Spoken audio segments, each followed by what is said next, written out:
Caught my fiancée essing her toxic ex and cancelled our wedding. As revenge, I slept with the women she hated most and sent her the spicy photos.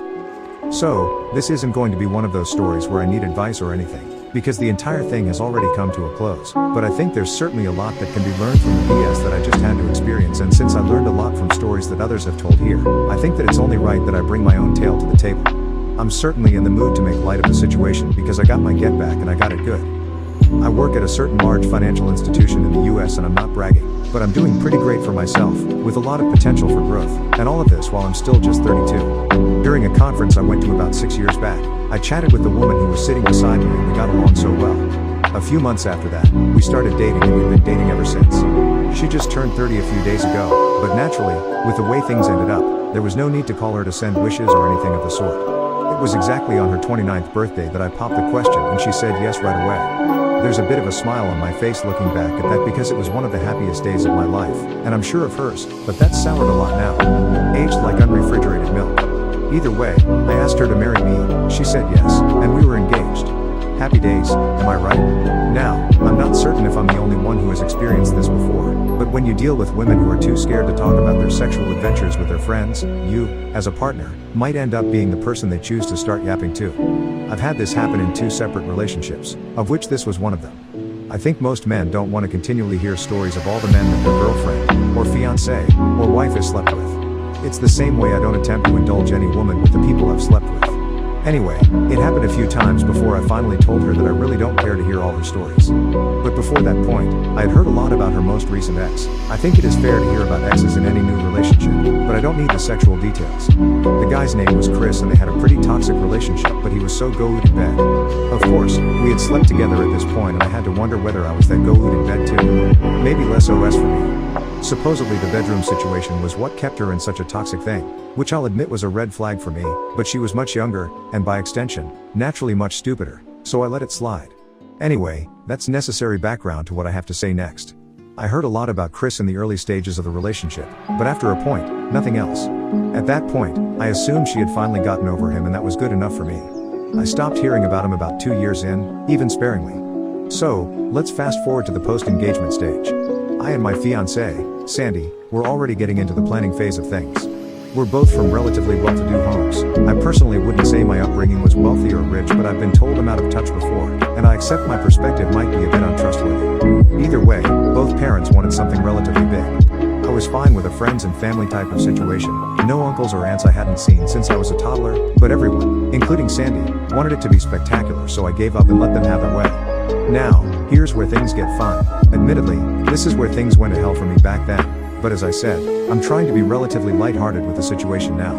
We were searching for a venue, and everyone wanted something in some kind of scenic location, like a private beach, a 10,000-year-old church, city hall, and on and on. Fortunately for me, I made it clear that I was fine just finding an event space in the city, but I was told I didn't have vision, so I told them they could do all the groundwork regarding the location.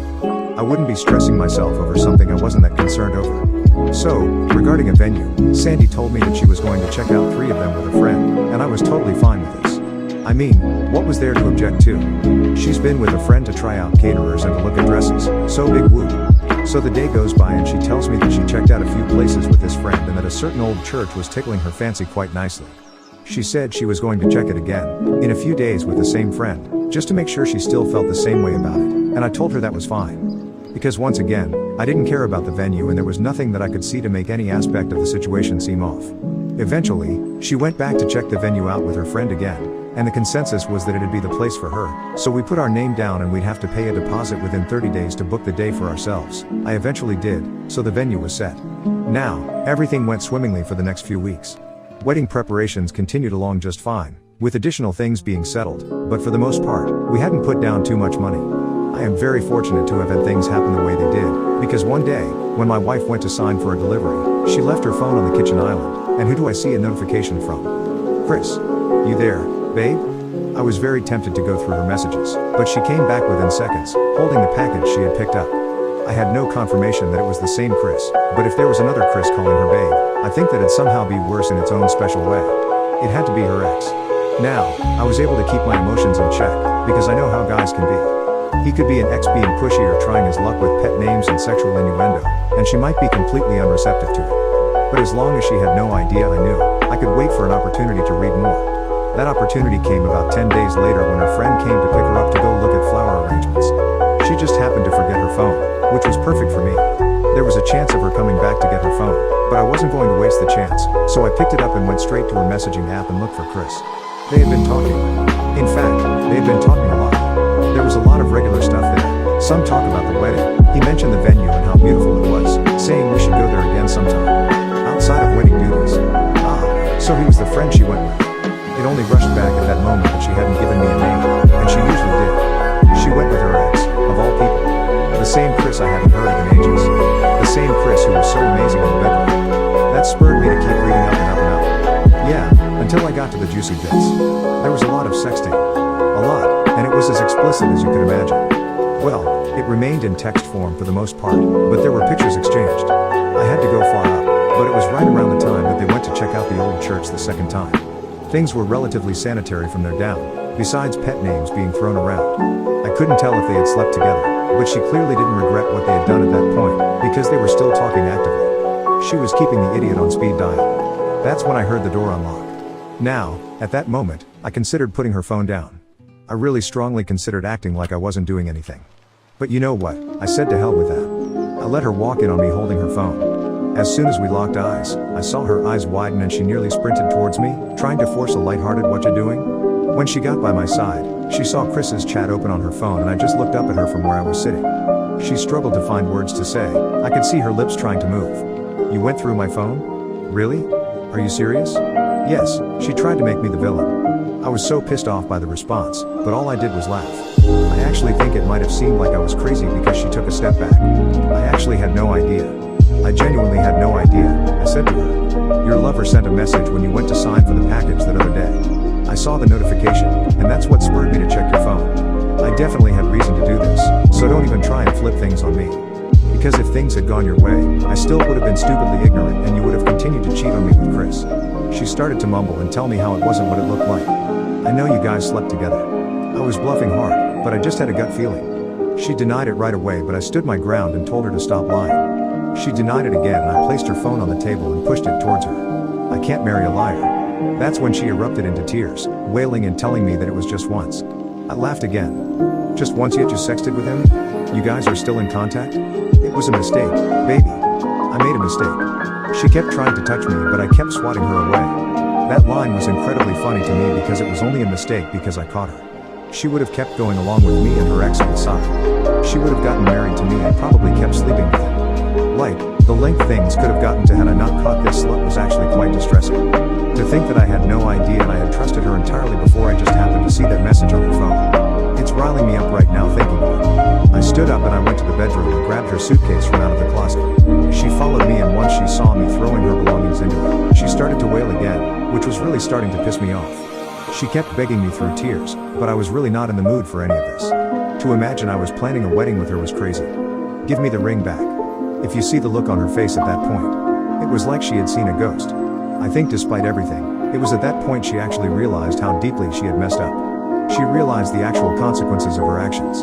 My hand was outstretched in front of her for like 2 minutes before she finally took the ring off and placed it in my hand. She didn't even fight it and that made me glad since I was starting to run out of patience at that point. After roughly shoving some of her stuff into the suitcase, I passed it to her and told her to get out of the house, which she did silently. That night, I locked the door, turned off all the lights, and I got drunk. The next morning, I woke up to several missed calls. There were some from her, some from her parents, and even some from my parents. Obviously, she had to have told them that I said the wedding was off, but I wondered if she had told them why. Almost definitely not, I thought at the time. Honestly, I wasn't in the mood to talk to anyone because there was nothing they do beyond either sympathizing with me or telling me that Sandy and I could work past things. I didn't want to have to put up with either of those. At a few points during the day, people came knocking on my door, but I was silent all through and they eventually left. It wasn't until the next day that I created a group chat and added both sets of parents, Sandy, and her siblings. I wrote a very long message detailing absolutely everything that happened, in as much detail as I cared to include at the moment. I didn't care that her parents were there or that mine were there. If they were going to have any input on the state of the soon-to-be cancelled wedding, they'd need to know exactly where I was coming from. So yeah, I told them absolutely everything. It was tiring recapping the whole saga, but I did.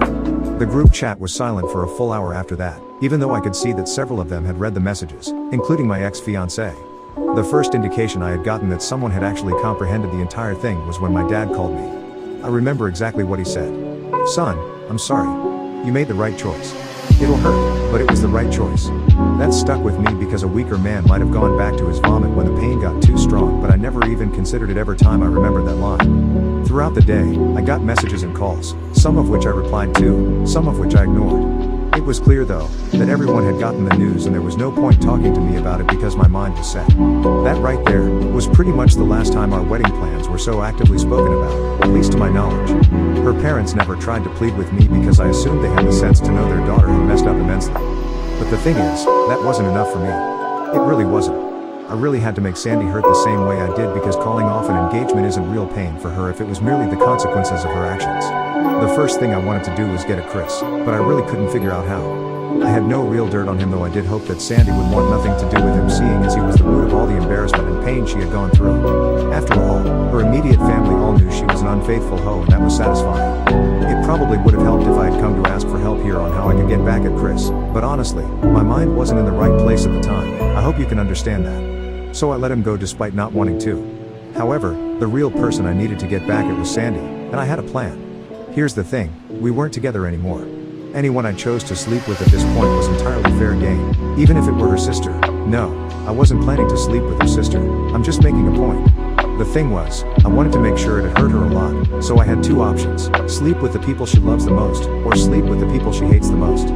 Considering how our relationship had gone down the toilet, all her best friends would have been aware and they'd be difficult terrain for me to navigate. However, the people she hates would be a different kind of evil. I mean, if you're reading this, think about it. How would you feel if your partner slept with the annoying guy at the office who you absolutely hate? It'd make you hate him even more, but it'd also hurt a lot because you're sharing your partner with the last person on earth that you would have chosen. That was my reasoning. So, I had to go through my head to figure out a few female coworkers that my wife had complained about a lot. Top of the list was a Sophia, who she hated because she thinks she's all that, which was probably girl speak for feeling threatened by her. That might have meant she was a hottie, and I was excited to find out. There was a college classmate called Melissa. They used to be friends, but then Melissa slept with one of my ex-fiancé's exes and they had a huge falling out, and Sandy's hated her ever since. Finally, I could recall a Japanese girl called Toki, and Sandy explicitly said I hate her because she tries to act all dainty and cute and the men drool over her like fools. My list had a few other names, but let me jump ahead and tell you that I either couldn't do enough digging to find them online or I failed to seal the deal. Anyway, Sophia wasn't hard to find. They work at the same place, so LinkedIn helped me out immensely in that regard. From there, I was able to find her Instagram account and I messaged her from there. I use it a lot, and I'm not trying to be conceited, but it's a pretty attractive page to those who like slightly lavish lifestyles. I had a lot of cool outfits, my Audi showed up a few times, and a few vacations I had been on also made features. When I followed Sophia, you followed right back within minutes, and I sent her a message. I played my usual slick talk and I could clearly tell she was into me. This went on for a day more before I asked her if she'd like to go on a date, and she said yes. I made it very clear that day to take several photos of her and with her, and I made sure she looked amazing in each one. That date had a happy ending, if I say so myself. The next one was Melissa. Now, at this point, I realized that I was doing a lot in the name of revenge, but I was committed. Melissa lived 2 states over, but I still sent her a message on it anyway. The problem was, and I didn't bargain for this, she recognized me. My wife and her had not kept in touch, but I guess Melissa made it a habit to keep occasional tabs on her life out of hate or something, and I certainly showed up on my wife's social media. I was found out, so I went for an honest route. I let Melissa know I had split with Sandy and she said, "Good, I hated her." The next message, "Oh, I'm sorry. I know you must still love her." I told Melissa that, no, I did not still love her, and I was looking exactly for someone who I could share my hate with. She started a voice call with me immediately after that message. I did find that odd, and we got to talking about my ex-fiancée. At a point, I just blurted out, "I want to get back at her," and Melissa, apparently a chronic homewrecker, said, "You could sleep with me." At this point I could see why Sandy hated her back then, but this just worked in my favor. See, setting things up was incredibly easy. I flew over on a weekend, Melissa and I went bowling and sightseeing in her city, again, with lots of photographic evidence for my devious purposes, and then we went to her house and had some fun. She even let me take some very suggestive photos of her. Apparently, the hate between the two of them was a lot deeper than I envisioned. Finally, it was time for Toki. I was lucky with this one because I found her on Tinder. I had no idea what she looked like, but the name Toki was certainly not common for the area I lived in. I matched with her right away and I sent her a message. She was pretty slow with her replies, and when I proposed a date, she said she wouldn't be available for the week. It took a while for me to seal the deal, especially because when I eventually went on a date with her, it took 3 dates to get anything to happen. I got my photos though, of course, all taken with her fully aware. It took exactly 6 weeks for me to finalize all of this, and I won't lie, I really wondered whether I was a psychopath to go through all the trouble to get back at someone. But I knew I'd finally feel a lot better at the end of it, so I brushed those feelings aside. I texted Sandy out of the blue one day and it took her ages to reply, but she eventually did. We got through some very awkward pleasantries, but I told her I wanted to meet up with her, though I didn't tell her what for, and certainly got her hopes up. She told me she could be ready in 15 minutes, but I insisted that we meet in 3 hours because I really wanted to drive her crazy with the suspense. No, we were not getting back together, but I bet that's what she thought. Finally, the time came, and I met her at a park. She was there before I got there, which was unsurprising since I had been as sluggish as possible while preparing. She stood to hug me and I accepted it. It was easier to get her hopes up if I wasn't too cold. We went through a bunch of dry pleasantries before I took out my phone and sent her a bunch of media. I told her to take a look. Her straight face melted into a frown as she opened the photos I had sent to her. The first face she saw was Sophia and she said, "Why are you showing me this?" But before I could answer, she scrolled to the next picture, which had me and Sophia in it. Then she kept scrolling, past the Sophia pictures to the Toki ones. She was a lot of fun to be around. I made sure to say that extremely casually. I saw tears welling up in Sandy's eyes as she kept looking. Then, she saw Melissa. First, a video of me and Melissa bowling, and then the more explicit one. She literally watched that video loop 3 times before I said, "None of these women were as bad as you made them seem. In fact, they were all a lot better than you, especially where it mattered most." She flipped out. She stood up and started howling expletives at me. She kept pointing her finger at me aggressively, and I wondered if she was going to feel the whim to hit me at any point. But she just kept screaming and shouting about how I was a scumbag and how I was a piece of crap and on and on. Honestly, I kind of zoned out because I was reveling in the way she was shaking with rage. At a point, she said, "You made it seem like you're a saint, but you're worse than me." I stopped her there. I wasn't the one who reconnected with my ex, slept with him, kept having charged conversations with him, and did that all while I was engaged. I am not engaged now, and that's because of everything you did, so if you're mad, you can only be mad at yourself. I said all of that calmly and I stood up. Really, you can only be mad at yourself, Sandy. This was simply what you deserve. She started to cry again, and this time, she looked truly broken, but that was it for me. Seeing that look was like closure. I truly felt satisfied that I had done what I needed to do. Since then, I haven't heard from her, even when she turned 30. But to be honest, I prefer things that way. I don't know if this is practical advice for anyone, but don't think that any woman is beyond cheating, because that's what I thought about my ex-fiancée and I was proven so wrong. If you can sign a prenup, please do, because I was lucky to get out of my situation before marriage. All I can really say as a parting note is that you should always stay vigilant. If you need to check her phone, do it, especially if you have reasonable suspicion. It's not worth it living with someone who is giving you trust issues. I managed to get out of my situation, and for the sake of all you younger, and even older, men